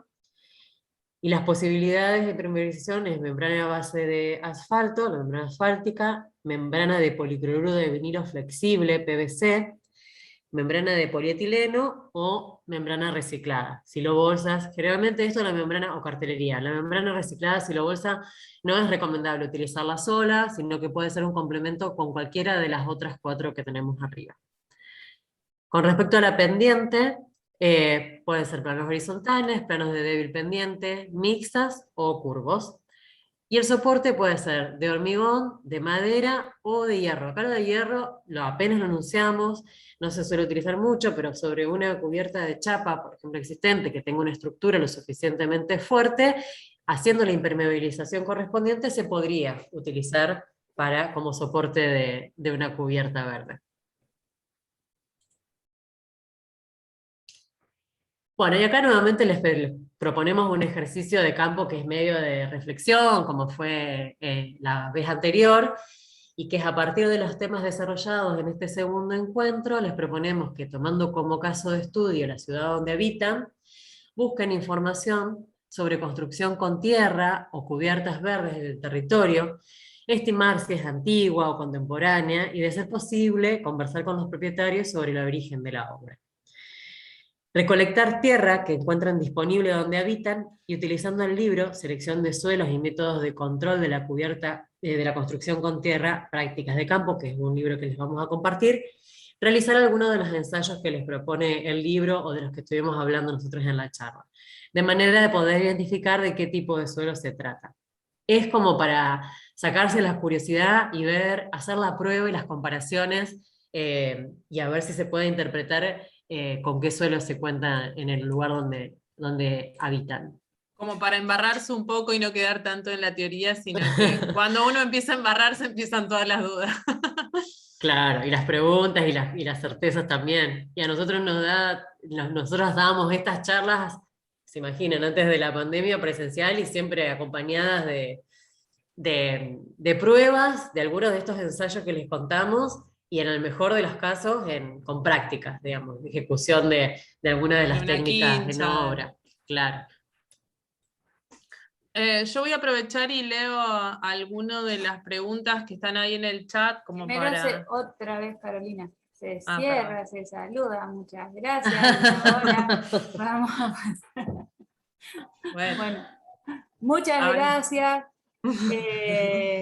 Vamos a pasar a las preguntas. Esperamos que les haya sido útil y que Y se que no haya hayan sido disfrutado. apabullante, mucha información. Agradecemos a los 54 que se quedaron. Ajá. Agradecemos a les 54 que se quedaron. Y bueno, ahí vamos. Caro, dale, Caro. Bueno, ahí voy. Entonces, para que hay algunas mezcladas entre la asistencia, voy a ir más arriba. Ténganme paciencia. También pueden abrir el micrófono. Total, Sí, no van a también hablar todos pueden. juntos. Bueno, lo de la tierra y la estabilizada ya la contestamos. Acá hay otra pregunta que dice, ¿con tierra más arenosa se puede usar en superadobes, bolsa de tierra?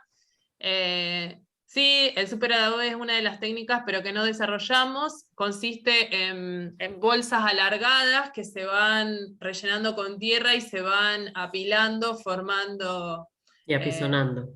bueno, ahí apisonando y haciendo formas en general como que permite mucho la curva y demás. Se van encimando y se van cerrando arriba, en general generan como una especie de iglú y demás.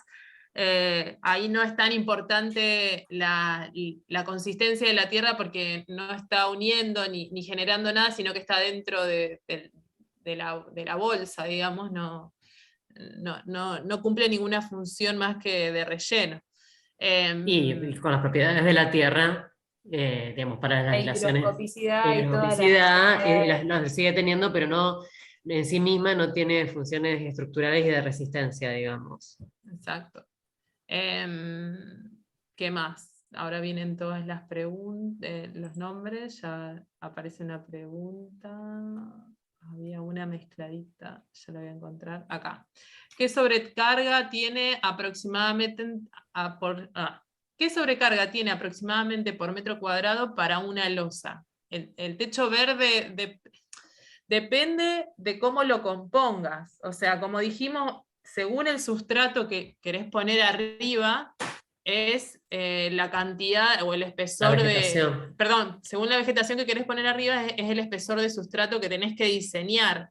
Incluso la composición del sustrato se diseña, porque hay posibilidad de mezclar tierra con perlitas que son muy livianas y que también ayudan a retener humedad para que, bueno, en caso de momentos de mucho calor o más secos, no sufra tanto estrés con un suelo tan finito la vegetación que está arriba, pero bueno, todo depende de qué es lo que quieras lograr, qué disponibilidad tengas, qué posibilidades estructurales tengas. No es lo mismo intervenir sobre algo ya hecho que sobre Algo a proyectar. un proyecto nuevo.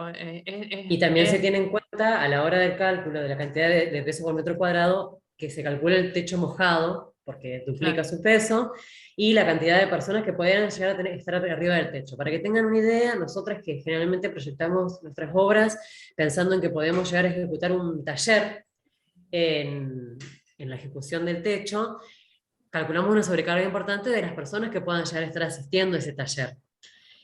Será una cuestión puntual eventual, pero que tiene que estar considerada. Nosotros trabajamos con sustratos con cubiertas como la de la EVA, con 10 centímetros de tierra como mucho y vegetación natural, y estamos alrededor de los 200 kilos por metro cuadrado. Es decir, puede bajar un poquito o llegar a los 300, es un rango bastante amplio, pero es más o menos entre los 200 y los 300 kilos por metro cuadrado lo que vamos a estar calculando de peso desde lo que es la losa o el soporte para arriba. ¿Hay experiencias acerca de saturación con agua de lluvia en algún techo verde? ¿Se produjo lavado de tierra? En general nosotros acá en esta zona no hacemos techos muy inclinados, nuestras pendientes tienen 6%, 8%, como mucho 10%, y en general no se lava la tierra, a lo mejor se genera en algún que otro surco, pero en general la tierra escurre por la capa drenante de abajo. digamos. Generalmente es como que tiene un proceso que es al principio, cuando todavía no está entramada toda la cubierta, digamos, vegetal, puede haber un cierto desprendimiento de material en las primeras lluvias, sobre todo si lo cargaste en un momento en el que están próximas las lluvias fuertes, pero el asentamiento del sustrato es bastante rápido, como explica Caro con la pendiente también. La saturación es constante, ¿cierto? Porque es muy pequeño el sustrato, pero es muy raro que se lave. Sí, conocemos un caso que tenían una pendiente de 45 grados porque era un techo proyectado para hacer de teja, y se cayó entero después de 2 años de estar, y estaba en muy buenas condiciones, digamos, paisajísticas, porque estaba con el verde, estaba súper arraigado y qué sé yo, pero no resistió el peso, entonces es recontra importante tener en cuenta eso. Habían tenido en cuenta, habían generado como cajones, pero no fue suficiente para la cantidad de agua que cae en nuestra zona. Bueno. Y nosotros cuando proyectamos el techo y dejamos la obra terminada, de lo que hablamos es que la cubierta tiene que pasar 4 estaciones de una atención de parte del propietario, ¿no? Son 4 estaciones donde tiene que ver, mirar el techo, ver si tiene vegetación, ralear la vegetación que pueda tener raíces pivotantes, regarlo. No sé si cortarlo, pero subir césped en el caso en el que encuentre espacios que no se cubrieron, ver las sombras, en las zonas de sombra qué vegetación se puede poner, porque el césped no habita ahí. Entonces es pasar 4 estaciones donde necesita un poco de mirarlo, de atenderlo, hasta que, ya sea por el propietario o por alguien que esté encargado para eso, hasta que se consolida la vegetación. La vegetación es la que permite que no se lave el suelo. La vegetación consolidada, cerrada, con raíces, es lo que permite que no se lave la tierra. Si no existe ese mantenimiento, si no hay ese mirar, ese techo, y no se controla que sí se cubra de vegetación y queda solo la tierra, sí puede pasar que se lave, porque es muy poco el sustrato. Al ser 10 centímetros, si eso recibe todas las lluvias anuales, sin una estamos hablando de la zona nuestra, ¿no? Del litoral y centro argentino, con nuestros climas, que son los que sabemos y que conocemos, y que son las condiciones en las que diseñamos y construimos. Entonces, y con nuestro también, no sé cómo decirlo, target de laburo, o sea, también se puede comprar panes de césped y cubrirlo sí, entero, claro. y ya está. Ya está, y tenés vegetación completa desde el También, principio. por ejemplo, si estás en una zona, por ejemplo, como en la zona de la costa de Santa Fe, donde se sabe que el suelo natural es medio difícil de arrear, lo que se puede hacer es tener el recurso, el recaudo de cuando se hace el replanteo, retirar los panes y colocarlos sobre una superficie, sobre una media sombra, alguna superficie, para que al final de la hora lo puedas recuperar. O sea, los recursos son múltiples. Lo importante es la información de quien va a habitar, que tenga toda la información necesaria, el que va a habitar un espacio con cubierta verde, para que no se lleve un chasco ni el profesional a cargo ni el habitante, digamos. Lo mismo apenas se llena el techo verde y se planta, al principio requiere regado, y sobre todo si por ejemplo hay mucho viento, se te puede volar. Subiste un montón de tierra, se te vuela, así que es importante los primeros días hasta que agarre el pasto, regar bastante. Bueno, sigo con las preguntas. Pero es hermoso hacerlo. Sí.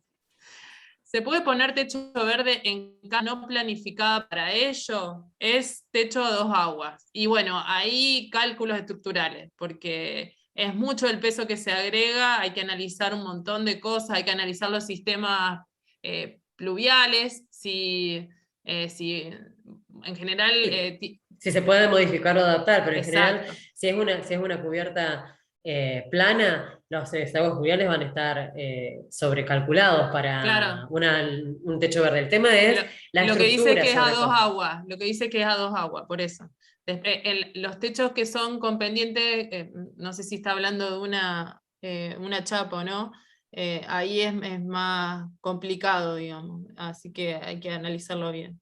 Dice, otra consulta, al no impermeabilizarlo, ¿no se humedece la pared en el interior? O, por ejemplo, ¿la humedad no afecta a las terminaciones? ¿O de eso se trata también el tema de mantenimiento? No, Está No, Que hay hablando que de la terminar. tierra. está hablando de la primera parte que hablábamos de todo el tema de muros Ah, de tierra. No es que la humedad va a arruinar al muro. La humedad, el muro tiene la capacidad de absorber la humedad sin arruinarse. Lo que nosotros decimos y explicábamos es que se deteriora ese muro cuando el agua le pega directamente, cuando la lluvia lo golpea o el viento lo golpea. No por una humedad ambiente ese muro se va a deteriorar.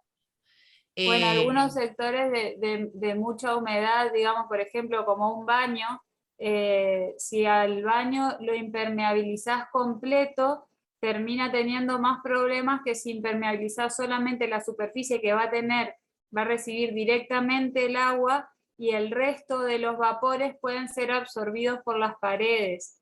Y esa es una de también...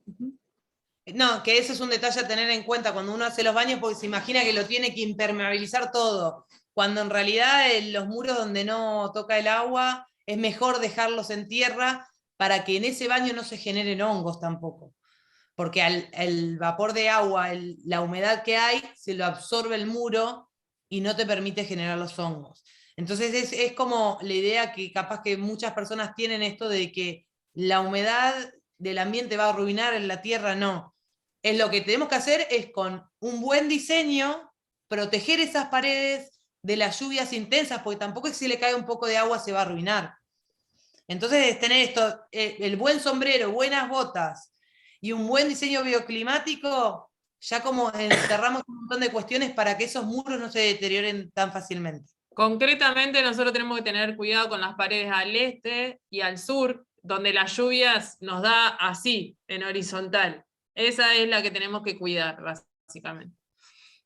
En Sí, particular, nosotros en muchos proyectos al sur utilizamos, o cuando son muros muy elevados que los aleros no llegan a cubrir, utilizamos un recubrimiento por fuera del muro, que puede ser chapa, puede ser madera, otro tipo de recubrimiento. Si el propietario nos dice, no, yo no quiero estar manteniéndolo, yo quiero que esto sea más duradero, bueno, se puede hacer un recubrimiento sin impermeabilizar el muro, sino por fuera del mismo, dejando que la dejando vida un aire. muro, claro, dejando Exacto. que ese muro pueda respirar igual. Después, por ahí, si quieren, o sea, vincular o linkear esto que estamos hablando ahora y la charla que vimos hoy con la parte de la charla anterior en donde hablábamos de cómo componíamos las pieles, estaría bueno también para que lo vean, lo unan. Acá hay otra pregunta, dice, para adobes y revoques, por su experiencia, ¿qué bosta recomiendan? ¿Vaca o caballo? Vaca. Vaca. Vaca. Por la capacidad rumiante que tiene ese animal, Bien. va descomponiendo todo en sus estómagos ahí y eso Depende hace siempre que... de lo que tengas Lo que acceso, tengas, ¿no? pero Porque claro, la de caballo Sí. también está bien, es decir, Ya, la de caballo también funciona. en mi caso yo no conseguía de bosta y usé de caballo. No, yo Capaz sé que de de vaca. caballo tenés que usar en una proporción un poco más, con más cantidad, porque Claro. la reacción que hace es menor que con la de bosta. Para mí lo importante es saber eso, que si tenés a mano bosta de caballo y no conseguís la de vaca, se puede usar igual, nada más que tenés que tener en cuenta el tema de las proporciones que utilizás, porque la reacción va a ser diferente. Sigo. ¿Puedo hacer un ladrillo de tierra con una botella plástica rellena de plásticos de un solo uso en su interior para mayor volumen, menor peso y más fácil secado? esa voy yo, miren, Ahí va. les cuento lo que me pasó. No, nuestra casa está construida, estaba proyectada originalmente para hacerse con adobe, porque todavía estaba en modo Santa Fe, yo estoy en Federación, en Entre Ríos.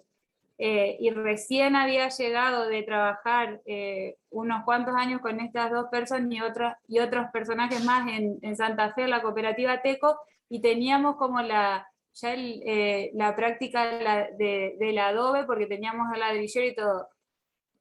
Llegué acá y había mucha madera, entonces, y muy pocos ladrilleros y ninguno dispuesto a hacer los adobes. Entonces nos cambiamos a modo fajina y como veníamos desarrollando una obsesión con los plásticos, decidimos utilizar las botellas para rellenar nuestras quinchas, nuestras fajinas. La casa tiene muy buen desempeño, digamos, en sus pieles, pero lo que a nosotros nos quedó como una sensación media rara es que lo que buscábamos, que era ser amigables con el entorno y que la tierra vuelva a la tierra y todo lo que ya sabemos que queremos y deseamos, no se va a cumplir, porque en nuestro lugar, cuando nos vayamos, va a haber una montaña de botellas, cuando no estemos más en este plano, pero bueno, se pueden usar las botellas. Se pueden usar, y también uno tiene que pensar que nosotros estamos buscando vivir de una forma más saludable, y yo no creo que vivir entre plástico sea algo saludable. Yo lo utilizaría, si nosotros tenemos el plástico y tenemos las botellas esas que usamos como ecoladrillos que llaman, lo utilizaría para hacer otro tipo de construcción, no sé, el cuartito de guardado, o un baño contrapiso, exterior, las veredas exteriores.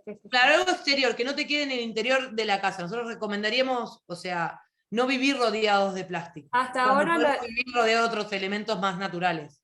Claro, hasta ahora la documentación que hay y las investigaciones que hay al respecto no confirman que emita algo el material, y menos adentro de la Tierra, pero lo que sí es seguro es que, por ejemplo, no permite salir a las ondas electromagnéticas de los artefactos, por ejemplo, un horno microondas. Nos pasó nos pasó de todo. Nos pasó que se quemó una pared porque habíamos ejecutado mal una estufa y la pusimos contra la pared, una estufa rusa que tiene doble combustión, y se quemó plástico. O sea, no solo que corrimos riesgo de vida, sino que también teníamos ese... entonces, si yo tengo que volver a hacer mi casa, creo que utilizaría otro material a la hora de tratar de reducir peso y qué sé yo, que no sea la botella. Por otro lado, también pensar si es un recurso disponible o si vamos a salir a buscar botellas para rellenar las paredes. Me parece que no vale la pena. Claro, me parece que yo creo que eso no vale la pena. Es decir, salir a buscar botellas para tener el recurso para llenar todas las paredes es como un trabajo, como mucho trabajo por algo que no es tan lo deseable. Otra cosa es si somos receptores de ese residuo, entonces a lo mejor sí pensar en una construcción, como decía la Betu, que no sea a lo mejor algo habitable, sino, no sé, un galpón, un depósito, algo por el estilo. Y por otro lado, si los rellenamos de tierra, no vamos a estar cumpliendo, no vamos a estar aprovechando todas las características de la tierra, porque al tener la impermeabilización del plástico no vamos a tener nada, claro, no tenemos el sistema de respiración, de absorción de la humedad ambiente, no estaría funcionando al 100% las características de la tierra. Hay una pregunta, dice, ¿tienen contacto con gente que ejecute cubiertas vivas en Capital Federal? Debe haber un montón, no sé, ahí, Betu. No sé. Lo que no sé, o sea, estás muteada, Betu. Sí, hay gente que construye, que se dedica exclusivamente a eso. Después, si quieren que nos consulten al mail de Tierra a la Vista, así les paso el contacto. No lo dijimos al comienzo de esta charla, pero nosotros formamos parte de la red ProTierra, que es una red nacional de construcción con tierra, y está la página de la red que tiene un banco de datos interesante de bioconstructores, arquitectos, arquitectas, desparramados en todo el país, ahí van por zona. también. Hay otra pregunta, acá dice, y con las botellas de vidrio que veo que usan mucho para entrada de luz. Sí, es un recurso bastante común y bastante lindo. Nos lo piden los comitentes, es más, se ponen a pintar ellos a veces botellas, a cortarlas con el hilito y el alcohol y la diferencia de temperatura y a unir culo con culo, etcétera, etcétera. Y la Es un trabajo artesanal que muchos toman para sí. La botella de vidrio sí también se usa como relleno de paredes o como mampuesto, digamos, y tiene un poco más de concordancia con el concepto de sustentabilidad por el origen y el final de su huella Ese ecológica. elemento. Me parece que ya están. Salvo que alguien más quiera abrir micrófono, preguntar algo. Estaríamos. Bueno. Bueno, Bárbaro. muchísimas gracias. Muchas gracias. Lo esperamos, el próximo jueves va a ser, la charla va a tener que ver sobre normativa, cómo viene el avance de normativa en este tipo de técnicas, así que bueno, si se quieren enganchar, los esperamos a la misma hora por el mismo canal el jueves que viene. Muchas gracias. Gracias a todos Chao, los que se gracias. quedaron.